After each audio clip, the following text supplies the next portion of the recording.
o problema que gosta de cair na prova é o famoso dumping. O que é dumping? É um termo um pouco difícil de traduzir, mas a gente pode pensar numa inundação, por exemplo. Dumping nada mais é do que a chegada de uma grande quantidade de um alimento muito hiperosmolar que ainda não foi digerido numa parte mais baixa do tubo digestivo. Normalmente a gente mastiga, já mistura com a saliva, o estômago ajuda a triturar, já começa a digerir, passa pelo duodeno, começa no jejum alto. Quando o alimento chega nas partes mais baixas do jejum, ele já foi bem processado. Aqui, toda vez que eu tenho uma situação em que o alimento está chegando rapidamente nas partes mais baixas do intestino delgado, e se for esse alimento muito hiperosmolar, muito doce, muito carboidrato, ele pode causar a síndrome do dumping. O que é o dumping, que é muito famoso nas provas e hoje em dia, principalmente após as cirurgias bariátricas? Lembra do bypass em Y de Roux? Nada mais é do que um Y de Roux, com um reservatório gástrico pequeno. Então ele pode dar dumping também. Qualquer Y de Roux pode causar dumping. Aliás, até o B2 pode causar dumping. O importante é a gente saber que existem dois tipos diferentes, o chamado dumping precoce e o dumping tardio. Por quê? Vamos entender essa fisiopatologia que é muito legal e muito fácil de entender. O dumping precoce é aquele que acontece em questão de minutos, 15 a 30 minutos. O problema aqui é puxar líquido para dentro da alça. O problema aqui é o fato de ser um alimento muito hiperosmolar. Perda de líquido. Então imagina, chega lá, tomou um sorvete escondido do médico da bariátrica, conseguiu passar bem ali pelo estômago pequenininho, o sorvete foi bem, leite condensado foi bem, chegou aquele negócio, aquela bomba hiperosmolar lá no jejum. Vai inundar de líquido lá dentro, vai distender a alça.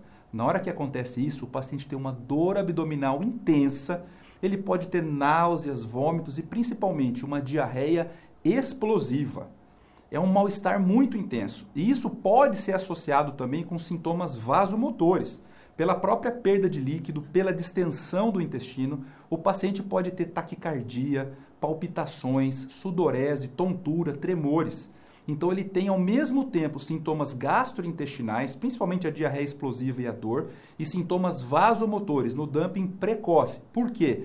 Perda de líquido, alimento muito hiperosmolar, comeu o que não devia. Na verdade, o cirurgião bariátrico nem liga muito para isso, porque ele simplesmente vai chegar para o paciente e vai falar: eu avisei que não era para comer. Então, ele sempre vai ter esse mal-estar se ele comer alguma coisa a mais ou errado. Agora, existe também o chamado dumping tardio. É aquele que acontece depois de 2 a 3 horas. Nesse caso, ele vai ter somente sintomas vasomotores. Ele vai ter taquicardia, palpitações, sudorese, tontura, tremor. Por quê? Agora não é por perda de líquido, agora é um problema de hipoglicemia. Mas peraí, o que tem a ver hipoglicemia? Vamos pensar aqui comigo. Imagina que está chegando uma bomba calórica lá no jejum, cheia de carboidrato. Qual que é a consequência disso? Uma hiperglicemia quase que instantânea. Sobe muito a glicose, sobe muito a glicemia do paciente. Logo, o que vai acontecer? Quem é que vai tentar compensar isso? Aumento de insulina. Então, a consequência da hiperglicemia é uma hiperinsulinemia.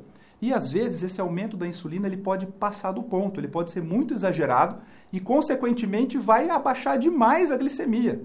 Então, nesse caso, eu acabo tendo primeiro uma hiperglicemia, que gera uma hiperinsulinemia, que vai gerar uma hipoglicemia. Então, 2 a 3 horas depois, o paciente pode ter aqueles sintomas vasomotores clássicos de pacientes com hipoglicemia. E o que eu faço para não ter dumping? Não tem muito jeito, não. O controle aqui é alimentar. O paciente precisa de uma dieta sem esses alimentos que são muito hiperosmolares, principalmente os doces. E também sem muito volume, uma dieta mais fracionada. A gente pode também pedir, por incrível que pareça, parece estranho, se o paciente comer e deitar imediatamente, ele pode melhorar os sintomas do dumping pela gravidade, não vai descer rapidamente o alimento. Que é o contrário do que a gente fala no refluxo, né? No refluxo não pode comer e deitar. Aqui, para evitar o dumping, se ele comer e deitar em seguida, pode até melhorar os sintomas.